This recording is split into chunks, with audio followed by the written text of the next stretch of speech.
अमरावती में वित्तीय घोटाले के मामले में आरोपी गौतम अडानी और सागर अडानी की गिरफ्तारी की मांग को लेकर भारतीय कम्युनिस्ट पार्टी ने अमरावती जिलाधिकारी कार्यालय के सामने केंद्र सरकार के खिलाफ विरोध प्रदर्शन किया। मानवी हक्काचं हनन करणाऱ्या केंद्र सरकारचा निषेध असो। मानवी हक्काचं हनन करणाऱ्या मोदी सरकारचा निषेध असो। अदानीच्या भ्रष्टाचार प्रकरणाची चौकशी झालीच पाहिजे। आज 10 डिसेंबर मानवी हक्क दिनाच्या निमित्तानं भारतीय कम्युनिस्ट पक्षाच्या वतीनं धरणे आंदोलन आणि निदर्शनाचा कार्यक्रम देशभर जाहीर करण्यात आलेला आहे।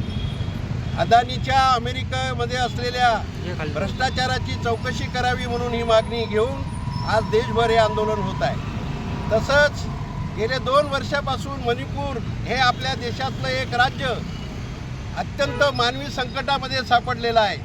तिथल्या मुख्यमंत्र्याला तात्काळ रद्दबातल करून त्या मणिपूरची सुटका करावी, जनतेला न्याय द्यावा, आणखीन ही मागणी आम्ही घेतो आहे। या मागणीमध्ये भारतामध्ये जे काही उद्योग चाललेले आहेत अदानी साहेबांचे, या उद्योगाशी संबंधित असलेला जो काही नवीन घोटाळा अमेरिकेमध्ये उघड आला, या देशाच्या आणि जगातल्या अनेक देशाच्या ऊर्जेवरती कब्जा मिळवणारं अदानी यांनी जो काही करप्शन भ्रष्टाचार करून शेअर मार्केटमध्ये आपल्या कंपनीचे भाव वाढवले, या प्रकरणाची चौकशी झाली पाहिजे।